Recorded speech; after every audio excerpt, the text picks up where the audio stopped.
ज्यादा भूमिका में न जाते हुए मेरे परमारणीय परम श्रद्धेय पूज्यपाद अनंत श्री समलंकृत आनंद श्री विभूषित भारत के कोने कोने में नहीं बल्कि समुद्र पार भी, दुनिया के दूसरे देशों में भी जाकर के जो हमारी भारतीय संस्कृति का स्वरूप है श्रीमद् भगवद गीता, उसके परचम को लहरा रहे हैं।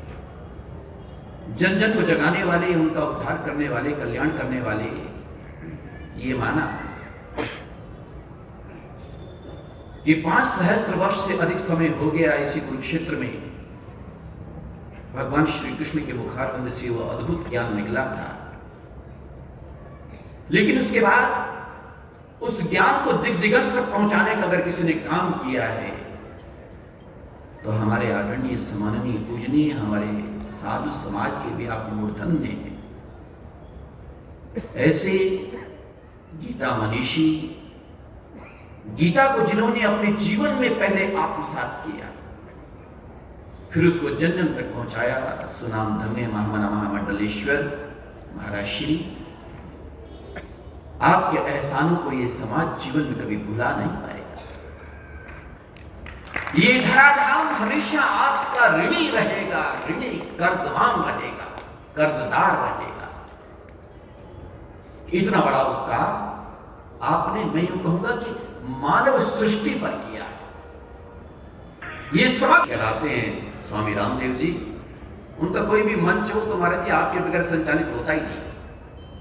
वहां पर भी आप दिखाई देते हैं, और भी इतस्ततः है, जहां भी देखो सर्वत्र आपके दर्शन होते हैं।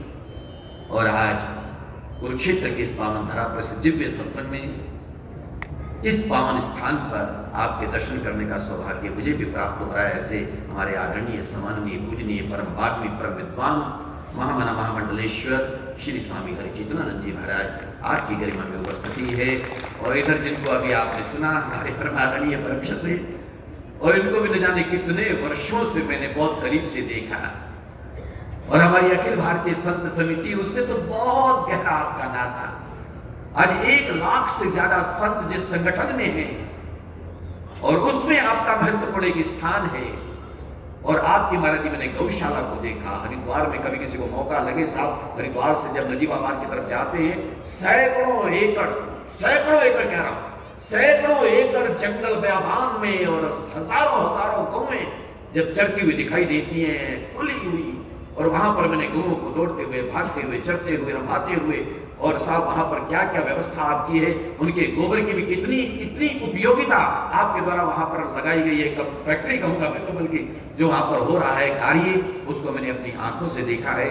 देश में अनेक स्थानों पर ऐसे कार्य करने वाले हमारे आदरणीय पूजनीय महामना महामंडलेश्वर श्री स्वामी ईश्वरदास जी महाराज, आपकी उपस्थिति है, संतों का आशीर्वाद हम लोगों को प्राप्त हो रहा है। आइए, अब समय की मर्यादा मेरे लिए भी है, और 2-3 मिनट तो मेरे को केवल दे दो।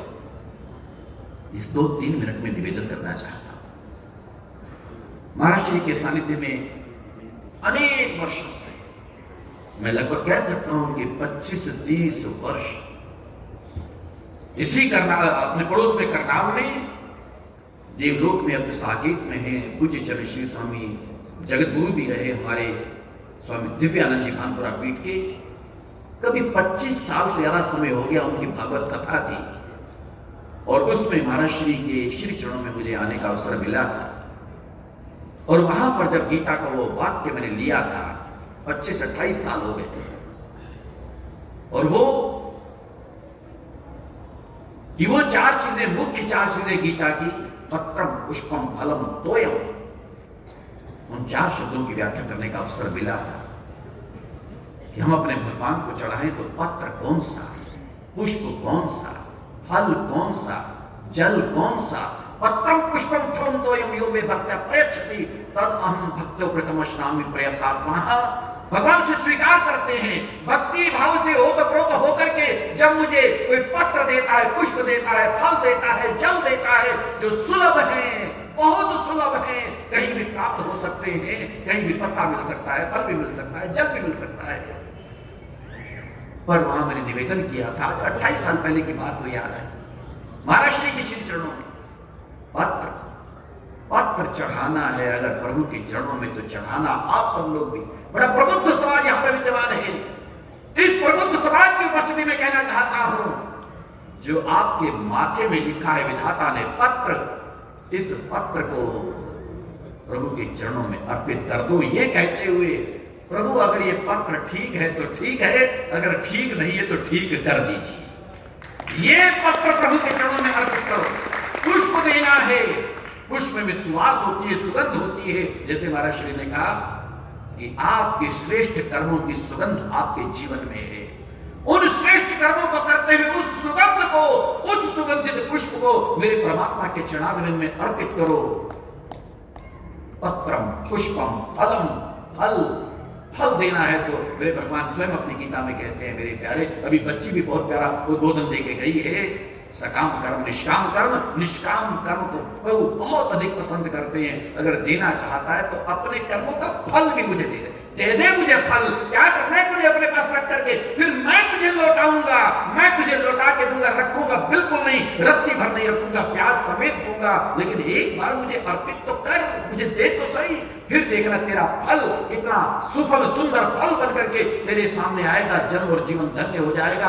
अपने सुंदर कर्मों का फल भी, वो भी परमात्मा के चरणों में अर्पित कर दो। जल, बहुत प्यारी बात मेरे प्यारे सज्जनों, जल, अगर जल देना है, प्रभु को अर्पित करना है, कौन सा जल दोगे? मैं तो समझूंगा, छोड़ूंगा, मैं कहूंगा कोई सा भी जल नहीं। हालांकि आज महाराज श्री ने दर्शन कराया, बहुत अच्छा लगा। एक स्थान पर सैकड़ों सैकड़ों तीर्थों के दर्शन यहीं पर हो गए। महाराज श्री ने बताया वहां पर जो जलकुंड अभी यहाँ पर जल अर्पित भी किया सभी महापुरुषों ने, कि वो सारे तीर्थों का, महाराज ने बताया इसमें रत्ती भर भी, जरा सा भी, एक तोला भी जल कहीं इधर उधर से ला करके नहीं डाला गया है, रखा गया है, वहां पर स्थापित किया गया, छोड़ा गया है। बल्कि महाराज जी ने कहा कि सारे तीर्थों से ये जल मंगाया गया है। और जो जल वहां पर दर्शन करेंगे आप लोग किया करो, तो वो जल वहां पर आया हुआ है। लेकिन मेरे भगवान को अगर जल देना है तो कौन सा देना है?